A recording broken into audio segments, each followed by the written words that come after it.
Assalamualaikum warahmatullahi wabarakatuh. Waalaikumsalam warahmatullahi wabarakatuh.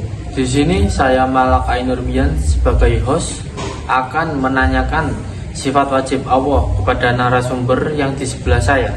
Mas bisa perkenalan? Saya bernama Ahmad Rafian dari kelas IATB UIN Salatiga. Langsung aja Mas. Sifat wajib Allah itu bagaimana Mas? Gini Mas, pengertian dulu ya sifat wajib itu ya. Sifat wajib Allah itu sifat-sifat kesempurnaan yang dimiliki oleh Allah dan pasti ada pada Allah dan tidak mungkin tidak ada pada Allah. Jadi kalau sifat wajib itu tidak ada pada Allah, itu berarti Tuhan itu kurang sempurna gitu loh Mas. Itu sifat wajib Allah itu meliputi apa semua Mas? Sifat gini Mas, ada dua pendapat yang mengatakan sifat wajib Allah itu ada yang mengatakan ada 13, ada yang berpendapat juga 20. Tapi yang sering dipakai itu yang 20 Mas. Tadi kan ada beberapa ulama yang berpendapat 13 sama 20. Itu bagaimana Mas? Oke. Yang berpendapat 13 itu ada yang mengatakan itu sifat wajib itu meliputi wujud, qidam, baqa, mukhalafatul hawadisi, qiyamu binafsi, wadaniyat, qodrat, irodat, ilmun, hayan, sama, basor, kalam. Sedangkan yang berpendapat 20 itu meliputi wujud, qidam, baqa, mukhalafatul hawadisi, qiyamu binafsihi, wadaniyat, qodrat, irodat, ilmun, hayan, sama, basor, kalam, qadiron, muridan, aliman, hayan, sami'an. Itu Mas. Tadi kan Mas menyebutkan 20 sifat Allah. Iya Mas. Ya, itu tuh berarti kan dari 20 kan mesti ada maknanya Mas. Bisa Ya, dijelaskan Mas? Oh gini, dari wujud ya Mas. Wujud itu artinya tuh Allah ada.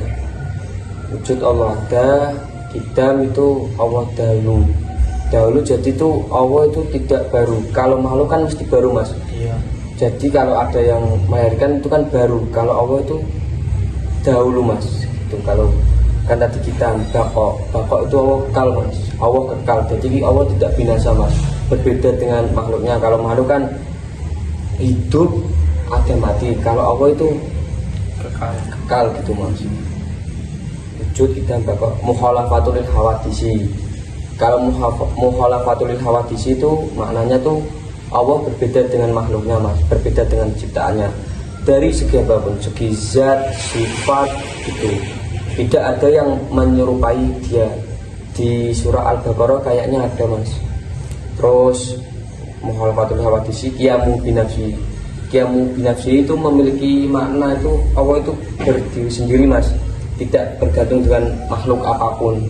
Berbeda dengan manusia ya Mas. Kalau manusia kan makhluk sosial, nggak bisa berdiri sendiri. Iya. Maksudnya harus saling bantu sosial, makhluk sosial gitu. Beda sama Allah. Kalau Allah itu berdiri sendiri. Kan tadi kan qiyamu binafsi, wadahnya itu Allah Esa Mas. Kan kodra itu Allah berkuasa Mas. Jadi Allah memiliki sifat kodra itu Allah itu berkuasa, mau menghidupkan, mau mematikan, mau membuat apapun itu kuasa Allah. Irodat kan Allah maha berkehendak. Nah, Allah maha berkehendak itu jadi gini, apapun yang dia inginkan, apapun yang dia tidak inginkan itu terserah Allah. Jadi tuh dia kalau mau berkehendak wujud ya langsung wujud gitu loh Mas. Rodat langsung ilmu itu mengetahui Mas, makanya jadi itu Allah itu mengetahui segala sesuatu. Terus haya itu Allah maha hidup. Sama itu Allah mendengar. Jadi itu Allah itu mendengarkan apapun. Kalau hambanya lagi contohnya pakai bahasa Arab atau pakai bahasa apapun tuh Allah itu intinya itu maha mendengar gitu Mas. Iya. Terus basor itu Allah maha melihat. Jadi itu Allah tuh maha melihat segala sesuatu yang kita kerjakan. Bahkan daun jatuh itu Allah itu melihat Mas, gitu. Kalam tuh Allah itu berfirman. Contohnya itu kayak Al-Quran gitu Mas. Al-Quran kan kalam Allah yang diturunkan kepada Nabi Muhammad. Oh iya iya. Kepada Nabi Muhammad perantara lewat malaikat Jibril gitu. Lanjut Qadiron. Kaunuhu Qadiron itu jadi itu Allah itu keadaannya yang maha berkuasa. Jadi kan tadi mau kan Qodra kan kuasa Mas. Karena kan nah ini kan sifat maknawiyah itu keturunannya. Jadi Qadiron itu sifatnya itu keadaan yang maha berkuasa. Terus muridan atau kaunu muridan itu keadaannya yang maha berganda. Kaunu aliman tuh keadaannya yang maha mengetahui Mas. Terus kamu koridan alim hayan kaunu hayan Mas. Jadi itu keadaannya yang hidup. Terus samian kaunu samian ya Mas ya, keadaannya yang maha mendengar. Terus kaunu basiron, keadaannya yang maha melihat. Terus terakhir mutakaliman, yaitu keadaannya yang maha berfirman. Dan untuk sifat jais itu sifat apa sih Mas? Oh ya, sifat Dan jais bisa sampean jelaskan ada berapa? Terus apa saja? Oh ya bisa Mas. Sifat jais Allah itu sifat yang menunjukkan kebebasan mutlak Allah untuk melakukan atau tidak melakukan segala sesuatu. Jadi itu terserah Allah mau melakukan apa tidak melakukan. Itu Mas. Terus sifat jais Allah itu cuma ada satu Mas. Fi'lun kulli mungkinin autarku. Jadi itu artinya tuh berbuat segala sesuatu yang mungkin. Jadi itu terserah Allah gitu loh Mas. Mau berbuat atau tidak berbuat terserah Allah. Jadi tanpa ada paksaan gitu loh Mas. Jadi sifat ini tuh menegaskan itu berarti Allah itu mempunyai kehendak atau kekuasaan loh Mas, memberi atau tidak memberi atau menghidupkan atau mematikan gitu. Terus ini sifat itu tuh tidak terkait itu maksudnya itu tidak ada paksaan dari orang lain gitu loh Mas. Tadi kan Allah kan mempunyai sifat ada itu Mas. Iya. Lah kalau ada itu tempatnya di mana? Oh iya paham. Jadi itu gini Mas, kan yang namanya Allah kan tadi kan mempunyai sifat wujud itu ada. Nah itu kan ada, Allah kan memiliki juga sifat mukhalafatul hawadits. Jadi itu Allah itu berbeda dengan makhluknya Mas. Nah yang namanya Allah itu bukan makhluk Mas.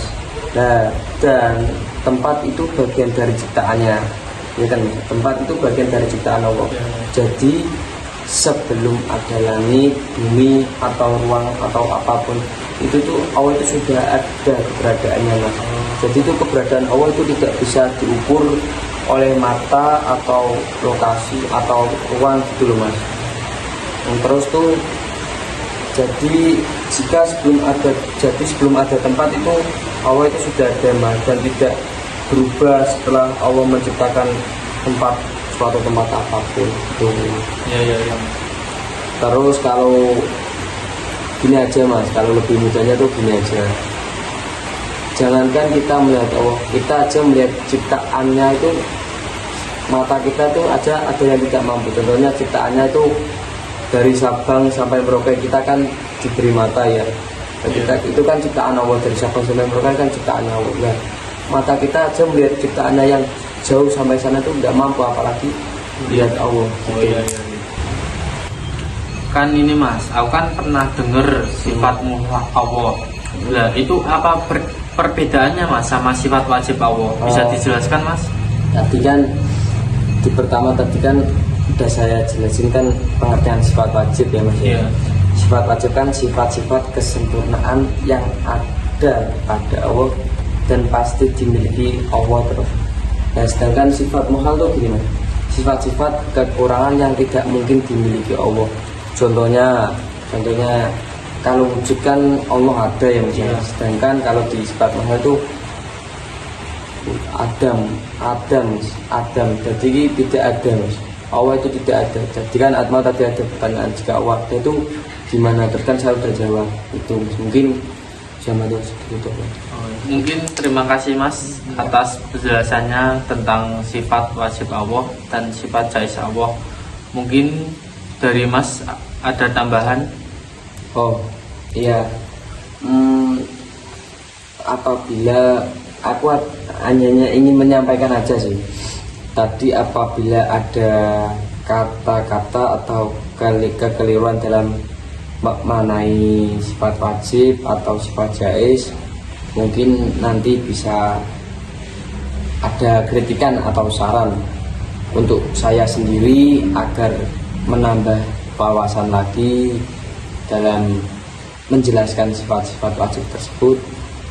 Mungkin itu saja yang tambahan dari saya. Terus alangkah baiknya gini aja, kita sebelum menutup video podcast hari ini, alangkah baiknya kita itu nyanyi bareng gitu Mas. Oh ada Mas, nyanyi ada Mas. Oh, silakan ya Mas, coba Mas. Bersama-sama ya. Bersama ya. Bisa kan Mas? Insya Allah bisa. Ayo.